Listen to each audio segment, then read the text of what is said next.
Kemendagri tetapkan 4 pulau di Aceh Singkil milik Sumatera Utara. Menyebab orang-orangnya sih itulah judul.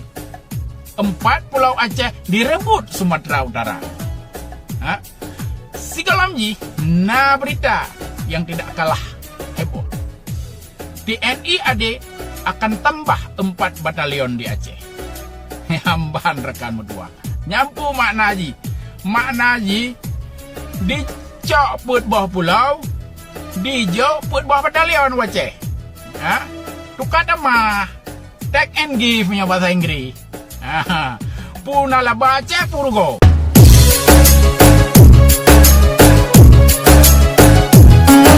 Assalamualaikum warahmatullahi wabarakatuh. Suralun fi ayyi makan. Semoga saudara sehat-sehat dan baik-baik saja.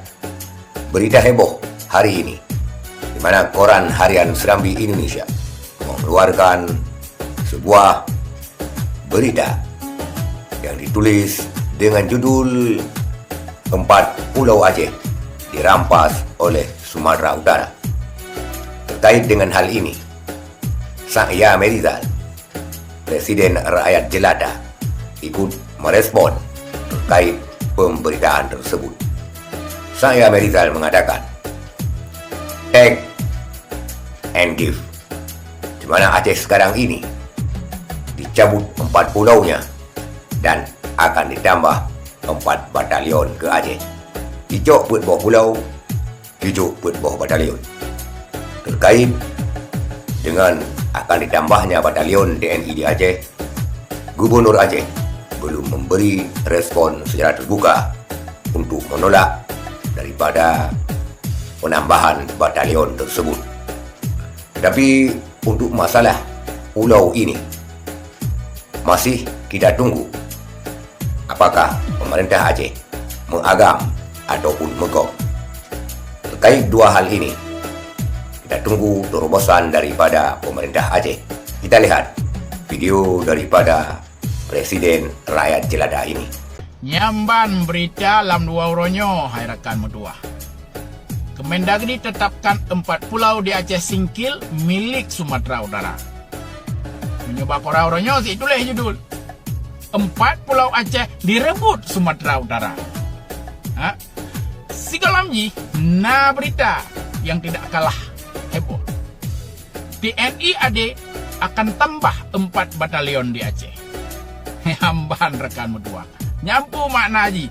Maknaji dicok put bawah pulau, dijok put bawah batalion Aceh. Tukar nama take and give punya bahasa Inggris. Punala baca purgo. Aji penyum-penyum gerak. Kesau payah nama. Capres jino sikap pemerintah Aceh puna sikap. Nyo dari masalah batalion belum nak sikap. Masalah 4 pulau di rebut Sumatera Utaranya, apa sikap pemerintah Aceh? Kita tunggu. Apakah pemerintah Aceh akan mengambil sikap Aceh mengagang, ambil kembali 4 pulau? Atau pemerintah Aceh akan mengambil sikap Aceh megom? Kita tunggu sama-sama. Iya rekan berdua. Saya Merizal yang turut merespon terkait dengan dicabutnya pulau yang dulunya milik Aceh dan diserahkan kepada pemerintah Sumatera Utara.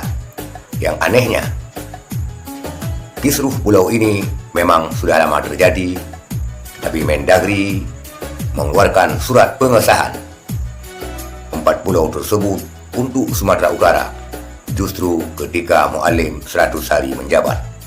Ini adalah sebuah ujian berat yang harus dituntaskan oleh pemerintah Aceh sekarang ini. DPD RI, DPR RI asal Aceh, DPRA dan juga Gubernur Aceh harus segera bertindak terhadap permasalahan ini agar tidak disalahkan oleh rakyat Aceh. Sekian, terima kasih. Assalamualaikum warahmatullahi wabarakatuh.